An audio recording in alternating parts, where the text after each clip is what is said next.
মুহাম্মদ সাল্লাল্লাহু আলাইহি ওয়াসাল্লাম এক রাতের কিছু অংশে মক্কা থেকে বাইতুল মুকাদ্দাস 13 দিনের রাস্তা। কয় দিন? কিন্তু উনি চোখের পলকে চলে গেছে। ওখান থেকে প্রথম আকাশে, দ্বিতীয় আকাশ, তৃতীয় আকাশ, চতুর্থ আকাশ, পঞ্চম আকাশ, ষষ্ঠ আকাশ, সপ্তম আকাশ, এরপরে সিদরাতুল মুনতাহা পর্যন্ত চলে গেছে।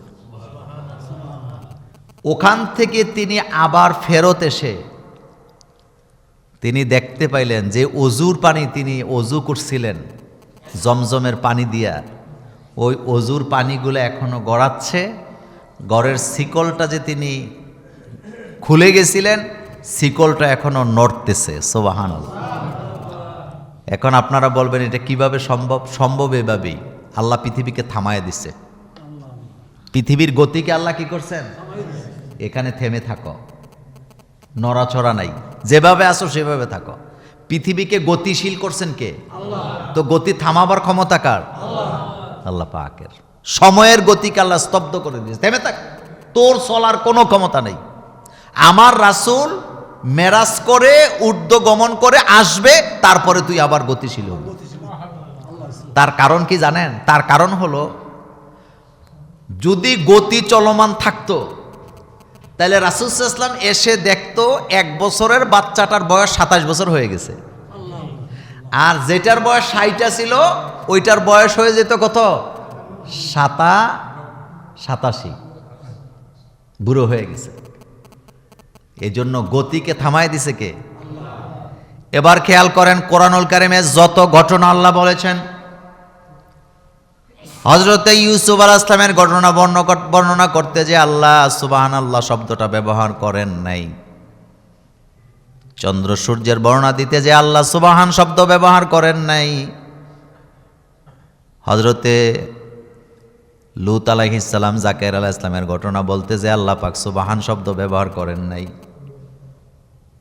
অসংখ্য ঘটনা বর্ণনা করেছেন কোরআনে, কোন সব ঘটনা বলার আগে আল্লাহ সুবহান শব্দ ব্যবহার করেন নাই।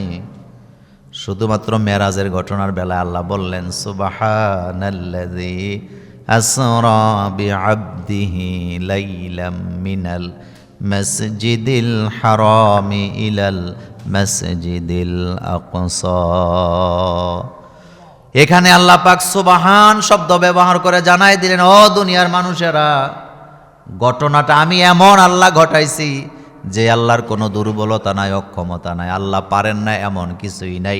সর্বময় ক্ষমতার মালিক, পুত পবিত্র যিনি, তিনি ঘটনাটা ঘটাইছেন। সুতরাং ঘটনা নিয়ে তোমাদের প্রশ্ন থাকার কোনো কারণ থাকতে পারে না। ঘটনা ঘটাইছে কে? আল্লাহ। কিন্তু তোমাদের মাথায় এটা ঢুকবে না। আল্লাহ রাসূল যখন মেরাজের ঘটনা বর্ণনা করতেছিলেন, আবু জাহেল এনে হাজির হয়েছে। হাজির হওয়ার পরে আবু জাহেল যখন মেরাজের ঘটনা শুনছে, আবু জাহেল কয়, মুহাম্মদ, তোমার এতদিন পাগল বলতাম, কিন্তু কোনো সুবুত ছিল না, দলিল ছিল না। কিন্তু আজকে তুমি যেই কথা বলতেছ, কোথায় মক্কা, কোথায় জেরুজালেম, 13 দিনের রাস্তা, আবার প্রথম আকাশ, দ্বিতীয় আকাশ, সিদরাতুল মুনতাহা পর্যন্ত তুমি গেছ। আচ্ছা, এই ঘটনা যে তুমি বলতেছ, তোমার সবচেয়ে কাছের যেই লোকটা আবু বকর সিদ্দিককে আমি ঘটনাটা শোনাই, দেখি তোমার কথা বিশ্বাস করে কিনা। আল্লাহ নবী বলেন, যাও, এখন চলে যাও। আবু জাহেল ভাবছিল এই ধরনের ঘটনা বললে আবু বকর সিদ্দিক অবিশ্বাস করে কালিমার পথ ছেড়ে দিবে। যায় বলতেছে, আবু বকর, যাকে তুমি নবী বলে মানো, যাকে তুমি রাসূলুল্লাহ বলে স্বীকার করো, আমি এইমাত্র তার দরবার থেকে আসলাম। তিনি এমন এক কথা বলছে যেটা পাগলও বলতে পারে না, পাগলও বিশ্বাস করবে না। আর সেই কথা হলো, কালকে নাকি রাত্রেবেলা মুহাম্মদ সাল্লাল্লাহু আলাইহি ওয়াসাল্লামের মেরাজ হয়েছে, তাও নাকি তিনি রাতের কিছু অংশে মেরাজ কইরা চলে আসছে, বাইতুল মুকাদ্দাসও গেছে। এটা কি বিশ্বাস করা যায়? আবু বকর সিদ্দিক তার দিকে তাকায় বলতেছেন, রাসূল কি এমন এমন বলেছেন? কয় হ্যাঁ। কয় চলো রাসূলের দরবারে। এবার রাসূলের দরবারে যখন দুইজন গেল, হযরত আবু বকর সিদ্দিক বললেন, রাসূল, আপনি কি মেরাজের কথা বলেছেন? রাসূল কয়, হ্যাঁ আমি বলেছি। এবার হযরত আবু বকর বললেন, সাদ্দাকতা ইয়া রাসূলুল্লাহ, আপনি যা বলেছেন সত্য বলেছেন। মোমেন কখনো কি কেন এই ধরনের শব্দ ব্যবহার করে না। মোমেনকে আল্লাহ পাক যেভাবে অর্ডার করে সেভাবে মাথা নত করে। আল্লাহু আকবার। মোমেন কখনো কি কেন এই ধরনের শব্দ, আল্লাহ বলছে ফজরের নামাজ পড়তে হবে সূর্য উঠার আগে, মোমেন কখনো প্রশ্ন করে না কেন হবে কি হবে। জোহরের নামাজ পড়তে হবে সূর্য হেলে যাওয়ার পরে, মোমেন কখনো প্রশ্ন করে না কেন হবে। আল্লাহ বলছে কোরবানি করো, কেন কোনো শব্দ মোমেন ব্যবহার করে না। হযরত ইব্রাহিম আলাইহিস সালাম আমাদেরকে শিখিয়ে গেছে, ইব্রাহিম নবীকে আল্লাহ যখন বললেন আসলিম আত্মসমর্পণ করো, একটা কথাও তিনি বলেন নাই কেন আমি আত্মসমর্পণ করব, ডাইরেক্ট বলেন আসলামতু লিরাব্বিল আলামিন, আমি আমার রবের কাছে আত্মসমর্পণ করলাম। কি কেন এই শব্দগুলো ইসলামের মধ্যে কি নাই, গ্রহণযোগ্যতা নেই। এটি কিছু কিছু ভণ্ড আছে এটি আবিষ্কার করে। এরা কয় জুমার নামাজ 2 রাকাত হইল কেন, তো তোর মাথার মধ্যে গন্ডগোল আছে না। 2 রাকাত হয়েছে কেন, আল্লাহ বলছে 2 রাকাত এই জন্য 2 রাকাত, রাসূলুল্লাহ পড়ছে কয় রাকাত এই জন্য 2 রাকাত। আবার কেন কি, নাকটা সামনে দিছে, আপনি কি প্রশ্ন করবেন কেন দিছে, এখানে দেওয়া দরকার এখানে দিছে। চোখ 2টা নাকের উপরে থাকা দরকার, আপনি কি বলবেন কেন দিছে, কেন নাই, এখানেই দেওয়া দরকার, এই জন্য এখানে দিছে কে, আল্লাহ। দাঁত আল্লাহ তো 50টাও দিতে পারতেন মানুষকে, কিন্তু দিছে 32টা। কয়টা? তবে সব মানুষের দাঁত 32টা উঠে না। এখন বলবেন 32টা কেন হয়, মানুষটা যখন বড় হয় দাঁতগুলা ফাঁকা হয়ে যায়। দেখবেন সব বাচ্চারা দাঁত পড়ার পরে দাঁতগুলা মনে হয় যেন বড় বড়, কিন্তু পরে দেখা যায় এটা ছোট হয়ে গেছে। কেমনে হয়েছে, কারণ মুখটা যখন বড় হয়েছে দাঁত ছোট দেখা যায়, তখন মুখটা ছিল ছোট, দাঁত দেখা গেছে বড়। এ কথা সত্য নেই? দেখবেন দাঁত ফললেই প্রথম 2টা দাঁত ওঠে, মনে হয় যেন মানুষেরা গালি দেখো তুই দাঁতলা, কিন্তু পরবর্তীতে দাঁত বড় আছে না, এটা ছোট হয়ে গেছে, মুখ বড় হয়ে গেছে। সুবহানাল্লাহ। অর্থাৎ বুঝাইলাম কি কেন বলার কোনো সুযোগ তো। রাসূলুল্লাহকে মেরাজ করাইছে কে, আল্লাহ। কেমনে করাইছে, কি করছে, আল্লাহকে এগুলো প্রশ্ন করার দরকার নেই, আমি আল্লাহ করাইছি এটা তুমি বিশ্বাস করে নাও। কিন্তু অনেকে ইমানের দুর্বলতার কারণে বিশ্বাস করতে পারে নাই, ইমান ছেড়ে চলে গেছে। তা আল্লাহর কোনো ক্ষতি হয়েছে নি, ইসলামের কোনো ক্ষতি হয়েছে নি, না। এই কথাটা এভাবে শেষ করতে চাই, কোনো পাগল, কোনো মাথা খারাপ অথবা যাদের ভিতরে সংশয় আছে তারা কখনো মেরাজের ঘটনা বিশ্বাস করতে পারবে না। আর যারা প্রশ্ন ছাড়া মেরাজের ঘটনাকে বিশ্বাস করছে তারা হলো পাক্কা মোমেন। সুবহানাল্লাহ। তারা কি মোমেন? আল্লাহ পাক বলছেন সুবহানাল্লাযী আসরা বিআবদিহি লাইলাম মিনাল মাসজিদিল হারামি ইলাল মাসজিদিল আকসাল্লাযী বারাকনা হাওলাহু লিনুরিয়াহু মিন আয়াতিনা। আল্লাহ পাক বলেন তিনি পুত পবিত্র, সুবহান, তিনি পুত পবিত্র, দুর্বলতা ক্ষমতা মুক্ত। আল্লাযী, যিনি আসরা ভ্রমণ করিয়াছেন, বিআবদিহি তার গোলামকে, তার বান্দাকে, তার মানে রাসূলুল্লাহকে, লাইলাম মিনাল মাসজিদিল হারাম, মসজিদে হারাম থেকে, ইলাল মাসজিদিল আকসা, মসজিদ আকসা পর্যন্ত, আল্লাযী, যিনি বারাকনা হাওলাহু, এই মেরাজকে বরকতময় করেছেন, লিনুরিয়াহু মিন আয়াতিনা, যাতে করে আল্লাহ তার নিদর্শনগুলা তার রাসূলুল্লাহকে নিজের চোখে দেখায় দিতে পারে। ইন্নাহু হুয়াস সামিউল বাসীর, নিশ্চয়ই আল্লাহ পাক সব কিছু শোনেন এবং সব কিছু দেখেন। লিনুরিয়াহু মিন আয়াতিনা, আল্লাহ রাসূলকে বলতেছেন, রাসূল এতদিন আপনি জান্নাতের শুভ সংবাদ, জাহান্নামের দুঃসংবাদ মানুষকে দিছেন, জিবরাইলের কাছে শুই না, আমার কাছে শুই না, এখন দিবেন দেইখা। সুবহানাল্লাহ। কোন এখন আপনি দিবেন? আচ্ছা, দেখা জিনিস আর শোনা জিনিস দুইটা কি একরকম? আল্লাহ কয় রাসূল গো আপনি দেখে দেখে বলবেন। আমার কলেজার ভাইয়েরা, রাসূল দেখে দেখে এবার বর্ণনা করতেছে জান্নাতের কথা, জাহান্নামের কথা। আল্লাহ কয় রাসূল গো আপনাকে আমি দেখায় দেব আপনি দেখে দেখে বলবেন কবি কি সুন্দর করে বলেছেন, শানিদা কায় বুয়াদ মানেন দে দিদা, শানিদা কায় বুয়াদ মানেন দে দিদা, তোরা দিদা ও ইউসুফরা শানিদা। শোনা কথা আর দেখা কথা দুইটা একরকম না।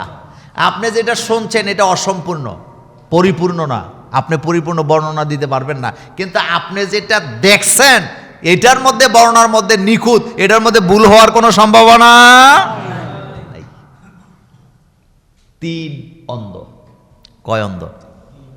তিন অন্ধের শখ জাগ যে হাতি দেখবে, তো দেখবো কি দিয়ে? আসযন্ত্রই তো নাই, যেটা দিয়ে দেখে এটা আসেনি, এটার নাম কি? তো চোখ আসেনি, নাই, কিন্তু দেখবে, হাতি দেখবে। তিন অন্ধ বন্ধু, তিনজন গেছে হাতি দেখার জন্য। তো হাতি তো চোখ দিয়ে আর দেখতে পারতেছে না, এখন দেখবো কিভাবে? হাত দিয়া অনুমান করবে জিনিসটা কি। হাতি টাতি দেখছে, খুব ভালোভাবে দেখছে, মানে হাতে যতটুকু দেখা যায় চোখে দেখে না। দেখা বাড়িতে গেছে, যায়া একজন আরেকজনের সাথে কথা বলতেছে, তিনজন। তো এক বন্ধু বলতেছে, হাতি তো দেখলি, কেমন দেখলি রে? তো অন্ধের মধ্যে একজন বলতেছে, এতদিন শুনছি হাতি নাকি এইরকম এইরকম, এইটি সব ভুল। আমি একেবারে সুন্দর করে ধরে টরে ঘইসা মাইজা দেখলাম, আসলে লোকেরা কি বলতো, আমি তো দেখলাম হাতি একটা পিলারের মতো। দ্বিতীয় কানায় কয়, অন্ধ বলতেছে, বেটা তুই ঘোড়ার ডিম দেখছ, তোর চেয়ে আরো বেশি আমি একেবারে দুই হাতে ডইলা ডইলা দেখছি।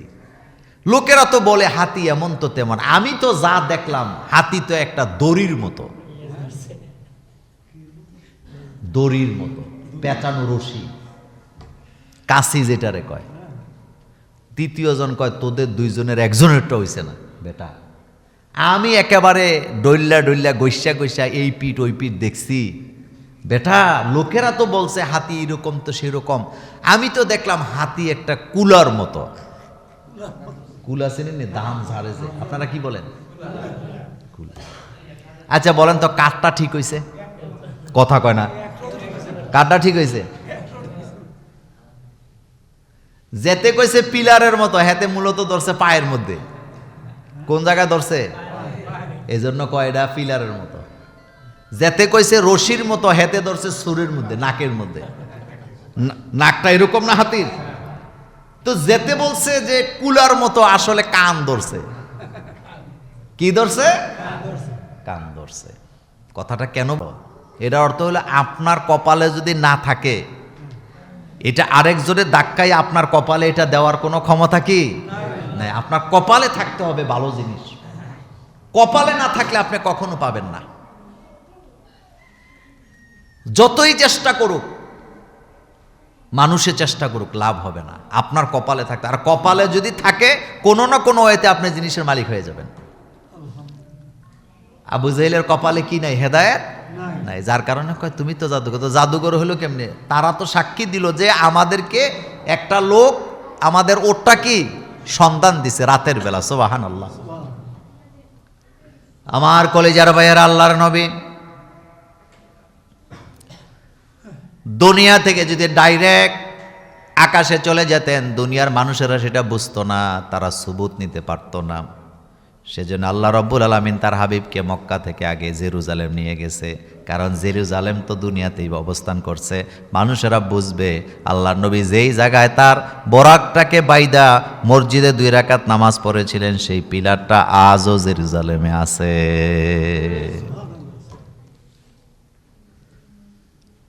তখনকার সময় মসজিদে আকসার যিনি ইমাম ছিলেন, মুয়াজ্জিন ছিলেন, তিনি সাক্ষী দিয়েছেন যে আমরা যখন সকালবেলা শবে সাদকের সময় ইবাদত করতে গেছি, আমরা যাই, আমাদের কাছেই মনে হয়েছে এখানে কেউ না কেউ তার একটা বাহন কি বাইন্দা রাখছিল, এটার আলামত আমরা পেয়েছি। রাসূল নিজে রশিদে এটার বাঁধছে। বানার পরে আল্লাহর নবী বললেন, জিব্রাইল আমাকে বললেন, রাসূল গো আপনি মসজিদে ঢুকেন। আমি ঢুকলাম। এবার জিব্রাইল বললেন, রাসূল আপনি ইমামতি করেন। সুবহানাল্লাহ কর। আল্লাহ রাসূল বললেন, জিব্রাইল আমি ইমামতি করব, আমার পেছনে কারা নামাজ পড়বে? এবার জিব্রাইল বললেন, সমস্ত নবীরা আপনার পেছনে দাঁড়ায় নামাজ আদায় করবে। আপনি হচ্ছেন ইমামুল মুরসালিন। বলেন, আপনি হচ্ছেন ইমামুল, আপনি সমস্ত রসুলদের ইমাম।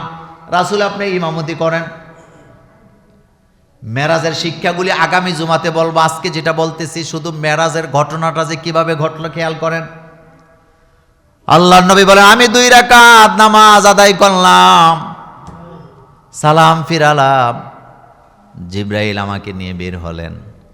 হওয়ার পরে এবার আরেকটা যানবাহন আনা হলো, যেটা আগের চাইতে আরো বেশি দ্রুত, কারণ এখন আমি উপরের দিকে যাব। শোনেন, আপনারা মাঝে মধ্যে ইউটিউবে বিজ্ঞানের প্রযুক্তিগুলো দেখবেন, দেখলে আপনাদের ঈমান বাড়বে। মহাবিশ্ব বলতে আমরা যেটা বলি এটা কিন্তু এত ছোট না। এই যে আমরা বলি আলহামদুলিল্লাহি রব্বিল আলামিন, এই রব্বিল আলামিনের মধ্যে আলিফ লাম যেটা আছে, এই আলামিন মানে আল রব্বিল আলামিনের আলিফ লাম দ্বারা বুঝাইছে আল্লাহ কিন্তু একটা জগতের মালিক নন, অসংখ্য অসংখ্য জগতের মালিক আমার আল্লাহ। এই দুনিয়াটা একটা জগৎ, এতটুক শেষ না। আমাদের সৌরজগতে আমরা ঘুরতে পারি না, আমরা যাইতে পারি না, আমরা সূর্যের কাছে যাইতে পারি না, আমরা মিল্কওয়ের কাছে যেতে পারি না, পারি না। আর মহাবিশ্ব, গতকালকে আমি এই মেরাজের হাদিস পড়তে যে আমি একটা ভিডিও দেখলাম, তারা বললেন সেখানে যে মহাবিশ্বটা কত বড়। তারা বললেন যে কত বড় এটা বুঝতে হলে আপনাকে বুঝতে হবে আগে সৌরজগৎ। সৌরজগতের একটা অংশ হলো পৃথিবী, কথা ঠিক নেই? তারা বললেন যে আমরা শুধু চাঁদে যাইতে পারছি আর মঙ্গল গ্রহে যাইতে পারছি, আর কোথাও যাইতে পারছে নি? পারে নাই। সূর্যের কাছেও যেতে পারে নাই। তারা বললেন মানুষের ধারণ ক্ষমতার বাইরে হইল সৌরজগৎ, যেটাতে আমরা আছি। আমরা যেটাতে আছি এটার ধারণ ক্ষমতার ক্যাপাসিটির বাইরে আমরা। এই রকমের লক্ষ লক্ষ কোটি কোটি বিলিয়ন ট্রিলিয়ন সৌরজগৎ দিয়ে মহাবিশ্বরে আল্লাহ সাজাইছে।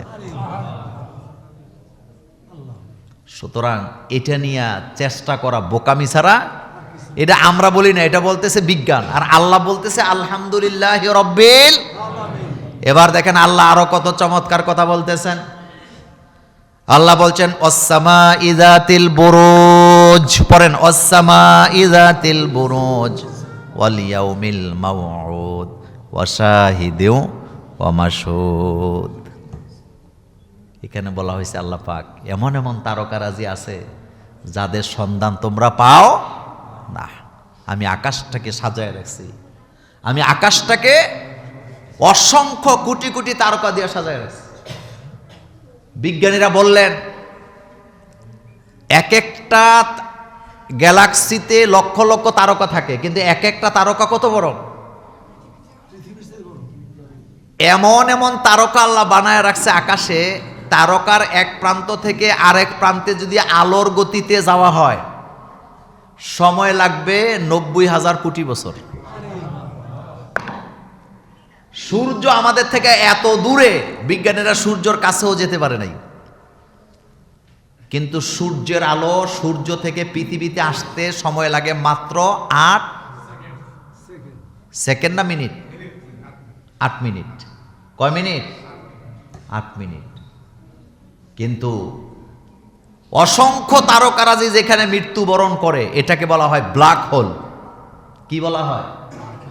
আর ব্ল্যাক হোল মানে কি? ব্ল্যাক হোল মানে এই যে বড় বড় তারকার কথা এখন বললাম, এই তারকাগুলা ঘুরতে ঘুরতে ঘুরতে ঘুরতে কোনো কারণে যদি ব্ল্যাক হোলের মুখে পড়ে যায়, বিজ্ঞানীরা বলেছেন একটা বাচ্চা যেমন একটা চকলেটকে মুখে নিয়ে চাবাইয়া গিলে ফেলে, এই ব্ল্যাক হোলে তারকাটা এমন ভাবে হারায়া যায় তার অস্তিত্ব আর কখনো খুঁজে পাওয়া যায় না।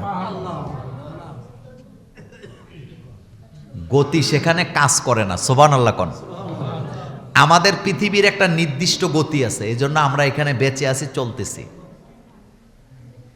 কিন্তু এই গতি মহাকাশ যেটাকে বলে, ওখানে কোনো কাজই করে না, এক কথা শেষ। আপনি গতি দিয়ে যাইতে পারবেন, যাইতে যাইতে যাইতে যাইতে কোটি কোটি বছর চলবেন, কিন্তু আপনার যাওয়া কি হবে না, শেষ হবে না। এই মহাবিশ্ব পরিচালনা করেন কে? আল্লাহ। তা আপনি এর দূরে একটা মাথা দিয়া, পৃথিবীর তুলনায় আমরা এত ছোট, পৃথিবী যে ঘুরে এটাই তো আমরা বুঝি না। কেন বুঝি না? কারণ আমরা পৃথিবীর তুলনায় কি একেবারে ছোট। আর সৃষ্টি সৌরজগতের তুলনায় পৃথিবীটা এত ছোট, মহাকাশ থেকে ছবি নিলে পৃথিবীটা খুঁজে পাওয়া যায় না। সুবহানাল্লাহ বাইজ্জায় কয় না। এই জন্য বড় বড় বিজ্ঞানীরা নাস্তিক হয় না। বড় বড় বিজ্ঞানীরা কি হয় না? নাস্তিক হয় না। তারা বুঝে এই মহাবিশ্বকে পরিচালনা করার জন্য একজন আছেন। বলেন তো তিনি কে? আর রাসূলুল্লাহকে মেরাজে নিছেন কে? সেই আল্লাহ পাক। এটা এমনি নর্মাল ভাবে চিন্তা করলে বুঝবেন না। হুজুরে ওয়াজ করতেছে জুমার খুতবায়, আপনি বুঝা নেবেন ব্যাপারটা, আপনাকে বসে বসে চিন্তা করতে হবে। এজন্য আল্লাহ কোরআনে বলছে, চিন্তাশীলরা মোমেনেরা চিন্তা করে। বলেন, চিন্তাশীলরা কি করে? চিন্তা করে। এটা এই কথা কার? আল্লাহ পাকের। আল্লাহ পাক বলছেন মোমেনেরা চিন্তাশীল হয়, তারা চিন্তা করে। তো রাসূল করিম সাল্লাল্লাহু আলাইহি ওয়াসাল্লাম তিনি ঊর্ধ্বগমন করলেন। ওখানে 2 রাকাত নামাজ তিনি পড়লেন। পড়ার পরে তিনি প্রথম আকাশে গেলেন। প্রথম আকাশে যাওয়ার পর দরজা বন্ধ। দরজা কি? বন্ধ। এটা হাদিস, বুখারীতে লম্বা হাদিস। পুরো হাদিসটা আজকে বলতে পারবো না, আজকে শুধু প্রথম অংশটা বলি। যখন সেখানে গেল, রাসূল বলেন জিবরাইল আমিন দরজার মধ্যে কড়া নাড়া দিলেন। জিবরাইল ফেরেশতা দরজার গেটে নক করলেন।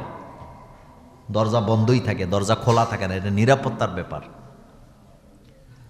আল্লাহর নবী বলেন জিবরাইল যখন কড়া নাড়া দিলেন, ভিতর থেকে ফেরেশতারা জিজ্ঞেস করলেন, প্রহরী ফেরেশতারা বললেন মান আনতা, আপনি কে? জিবরাইল বললেন আনা জিবরাইল, আমি জিবরাইল। এতটুকু বলার পরে ফেরেশতারা দ্বিতীয় প্রশ্ন করলেন অমাম মা আকা, আপনার সাথে কে? এবার জিবরাইল জবাব দিলেন মুহাম্মাদুর রাসূলুল্লাহ সাল্লাল্লাহু আলাইহি ওয়াসাল্লাম। এবার ফেরেশতারা তৃতীয় প্রশ্ন করলেন মুহাম্মদ সাল্লাল্লাহু আলাইহি ওয়াসাল্লামকে কি দাওয়াত দেওয়া হয়েছে? এবার জিবরাইল বলেন হ্যাঁ দাওয়াত দেওয়া হয়েছে। এবার রাসূল বলেন বলতে বলতে সাথে সাথে আমাদের জন্য প্রথম আকাশের দরজা খুলে দেওয়া হলো। আকাশ নিয়েও আমাদের মধ্যে ভুল ধারণা আছে। আমরা মনে করি উপরের দিকে তাকালে যেটা নীল নীল লাগে এটাই আকাশ। না, এটা আকাশ না, আকাশ বহুদূর। ওয়াজাইয়ান্নাহা লিন-নাযিরিন ওয়া হাফিজনাহা মিন কুল্লি শাইতানির রাজিম। আল্লাহ পাক বলেন আকাশ তো সেটা যেটা দিয়ে আমি তারকা খচিত করেছি। তার মানে আকাশ হলো সেটা যেটার মধ্যে আল্লাহ আকাশ যে তারকা দিয়ে যে জিনিসটাকে সাজায় রাখছে ওইটা হলো আকাশ। প্রথম আকাশে যাওয়া মানুষের জন্য সম্ভব না, কারণ আলোর গতিতে যদি আপনি প্রথম আকাশ ছুঁইতে চান, কথাকে বুঝেন আমার, আলোর গতিতে যদি আপনি প্রথম আকাশটা ছুঁইতে চান সময় লাগবে 500 বছর। সুবহানাল্লাহ, আসে না মুখ দিয়ে? কয়শো বছর? তো 500 বছর মানুষ বাঁচেনি। এরপরে দ্বিতীয় আকাশ, এরপরে তৃতীয় আকাশ, এরপরে চতুর্থ আকাশ, এরপরে পঞ্চম আকাশ, এরপরে ষষ্ঠ আকাশ, এরপরে ষষ্ঠ আকাশ, এরপরে সিদরাতুল মুনতাহা। সুতরাং এই মহা আকাশের মালিক যিনি, সেজদা তাকেই দিতে হয়, তার কাছেই মাথাটা কি করতে হয়? নত করতে হয়। যেখানে সেখানে মাথা নত করে না। যাদের একটু কমন সেন্স আছে, যাদের একটু কমন সেন্স আছে, সাধারণ জ্ঞান আছে, তারা কখনো আল্লাহ ছাড়া কারো সামনে মাথা নত করে না। সে আল্লাহ পাক বলছেন সুবহানাল্লাযী আসরা বিআবদিহি লাইলাম মিনাল মাসজিদিল হারাম ইলাল মাসজিদিল আকসা আল্লাযী বারাকনা হাওলাহু লিনুরিয়াহু মিন আয়াতিনা। আল্লাহ তার নিদর্শনগুলোকে দেখায় দিছে। এবার বলেন আমরা যখন প্রথম আকাশের দরজা দিয়ে ঢুকলাম, ঢুকেই দেখি বাবা আদম আলাইহিস সালাম বসা। আমি সালাম দিলাম, বাবা আদম আলাইহিস সালাম আমাকে ডাকলেন, ও বৎস আমার কাছাকাছি আসো। আমি কাছাকাছি গেলাম। আমি যাওয়ার পরে দেখলাম আদম আলাইহিস সালামের ডান দিকে হাজার হাজার কোটি কোটি, বাম দিকে হাজার হাজার কোটি কোটি সন্তান। আমি জিজ্ঞেস করলাম জিবরাইল আদম আলাইহিস সালামের ডাইনে কারা বামে কারা? বুখারীর হাদিস। আল্লাহর নবীকে জিবরাইল বললেন, রাসূল আদম আলাইহিস সালামের ডান পাশে যাদেরকে আপনি দেখতেছেন তারা জান্নাতি, আর বাম পাশে যাদেরকে দেখতেছেন তারা জাহান্নামী। ডাইনে কারা? জান্নাতি। বলেন ডাইনে কারা? বামে কারা? আরো মজা করে, আমি ডাইনেও নাই বামেও না, আমি বামপন্থী রাজনীতি। তুই বামপন্থী, তুই গুকা সাগর কোথাকার। যারা ডাইনপন্থী তারা জান্নাতি। বলেন যারা ডানপন্থী, আসহাবুল ইয়ামিন আসহাবুল শিমাল, হয় ডাইনে না হয় বামে। সূরা ওয়াকে আল্লাহ বারবার বলছে ডানপন্থীরা জান্নাতি, বামপন্থীরা জাহান্নামী। এটা জানার পরেও কিছু দাম্ভিক নেতা আছে, অহংকারী নেতা আছে, দাম্ভিকতার সাথে আমি বাম রাজনীতি করি। তুই গোড়ার ডিম বুঝছস বেটা তুই। আদম আলাইহিস সালামের ডান পাশে যারা সন্তান তারা জান্নাতি, আর যারা বাম পাশে আসে তারা কি? আমরা ডাইনে না বামে? এজন্য আমরা সব কাজ কোন দিক থেকে শুরু করি? মসজিদে ঢুকতে কোন পা? জুতা পাও দিতে কোন পা? মৌজা পড়তে কোন পা? হাত মোজা পড়তে কোন পা? কোনো কাজ করতে কোন হাত? ভাত খাইতেছেন কোন হাতে? খাবার নিতেছেন প্লেট থেকে কোন দিক থেকে? ডান দিক থেকে। সব জায়গায় ডাইনে, শুধু খারাপ জায়গায় বামে। যেমন বাথরুমে ঢুকতেছেন তখন কোন পা? বাম পা দিয়ে ঢুকবেন। বাথরুমে আপনি পানি খরচ করতেছেন কোন হাত? বাম হাত। আর বাকি সব কাজ হবে।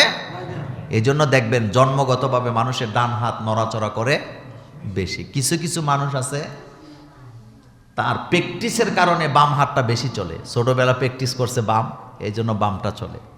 মানুষ যখন প্র্যাকটিস করে তার হাত পায়ের স্পিরিট আরও কি যে কোনো ব্যাপারে বেড়ে যায়। তা আমার কলিজার বেড়া, প্রথম আকাশেই রাসূলুল্লাহ সাল্লাল্লাহু আলাইহি ওয়াসাল্লাম কোন নবীর সাথে দেখা হয়েছে? আদম নবীর সাথে। আদম আলাইহিস সালামের ডাইনে কারা? জান্নাতি সন্তানেরা। ডাইনে কারা? বাম পাশে কারা? এতটুকু হাদিসটা বললাম। রাসূল করিম সাল্লাল্লাহু আলাইহি ওয়াসাল্লাম তিনি শেষ নবী। পৃথিবীতে অন্য কোনো নবীকে আল্লাহ মেরাজে নেন নাই।